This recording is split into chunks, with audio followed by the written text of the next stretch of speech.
Okay, so this is a really quick 6-minute video, so I'll watch this. Hello there, proxies, and welcome to the first look into Zenless Zone 0, also abbreviated to ZZZ.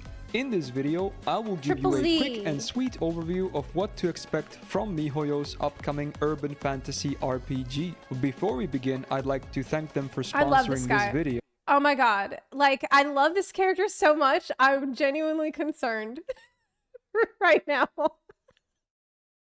Also, all of the footage you will see was recorded during the beta, so things are subject to change. Bad. Now, let's talk ZZZ. This is very bad.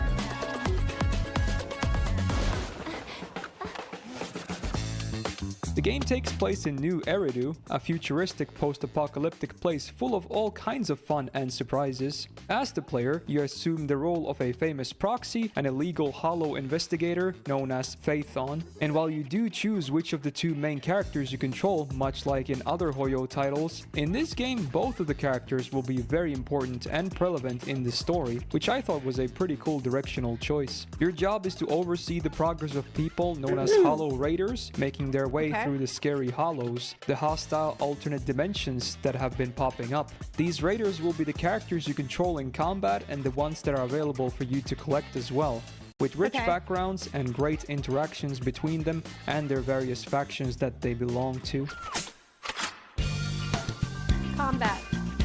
Where precise movement and timing is key. Players can of course roll their face on the controls, but if you take the time and get familiar with the feel of the game, skilled inputs will reward you with not only better results, but some seriously impressive visual spectacles that can feel extremely satisfying. To put it short, obviously skilled inputs will give you better results. Yeah, that does make sense. Characters have normal attacks, skills, dodges, and ultimates. Attacking enemies builds daze on them, and when their daze is maxed out, the enemy becomes stunned, and you have an opportunity to perform a chain attack by using your skill on target during this time, which has another ally in your squad coming in to assist you for more damage. These can also be chained from one another. Ultimates can be unleashed when you accumulate enough decibel at any given point when you press the hotkey. You can swap your characters at any time pressing a button, but it should be noted that this switches to the next character in the squad rather than all characters having individual buttons for them, so positioning in your team building can be important. Now, if you swap a character when an enemy is signaling a special attack coming at the perfect timing, you get an assist attack that not only negates this damage, but heavily damages the enemy too. Win-win. The combat has way more depth to it than that, but I'll leave it at that for now for the purposes of this introductory video. I do want to emphasize again how fluid and fun the combat feels though, especially when you land some long and sick combos.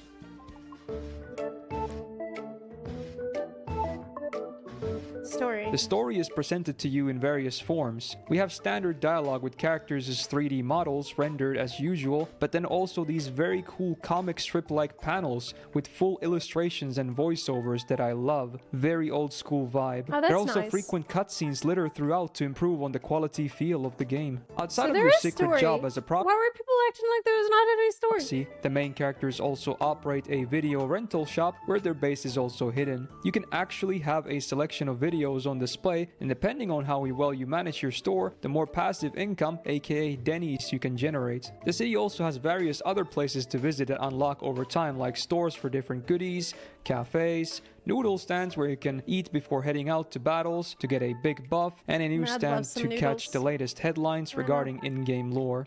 Oh, and don't forget to scratch your daily ticket there too. The player can also access the Internaut with a bunch of urban legends and stories to read up on, and also occasionally commissions that you can take for bonus content. The Internaut level also serves as your player level, and leveling up gives you a lot of free goodies and important progress milestones, like being able to level up your characters' max level higher. Like, are you collecting, like, when you're leveling up the characters, do you need to get stuff like a light cone? Because it doesn't look like you're getting weapons for them. Progress missions too that you should check out and try to complete. From your proxy hideout, you can do deep dive searches. These are separated into main story ones, exploratory ones, and straight up combat ones. Let's briefly talk about exploring hollows from these. You move around in a 3D plane of monitors, jumping around from one to another. There are dozens of different kinds of tiles to land on, some good, some bad. For instance, treasure chests for big one-time rewards, and combat tiles that instantly teleport you into battle. There are even some puzzles like pushing around blocks on pressure plates. Oh, and if you missed some loot in these, including the main quest, you can always go back into them later, so don't worry. Also in your hideout, you have the workbench, which acts like an archive of sorts. Characters and story info and various things you have come across in the hollow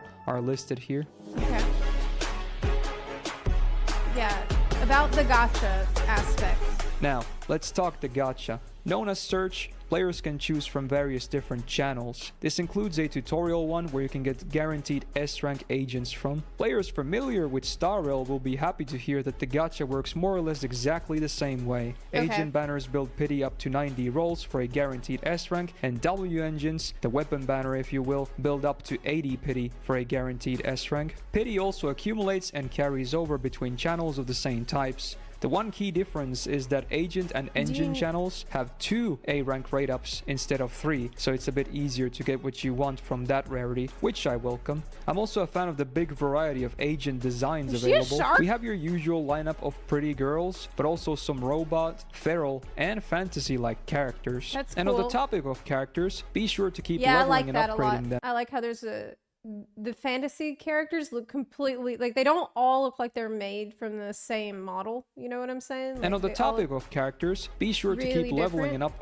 upgrading them and their engines like as that big ass shark tail. That's you crazy. progress, or otherwise you might find yourself facing unnecessary hardships. I've A only lot of scratched the variety of surface here, characters. but I also don't want to overwhelm you guys with information, so I'm gonna wrap up this video here. I've only spent about 5 to 10 She looks hours like a playing the beta tiefling. so far myself, but I can say that the game looks to be a pretty quality product already, in case you were looking to dive into a new game soon. Okay. If you enjoyed this brief look Well, I'd into like to Zenless try Zone Zero, it. do me a solid and press the thumbs up Because I button love on this the, video. the It art greatly style helps out the channel. Be sure to subscribe vibe. to not miss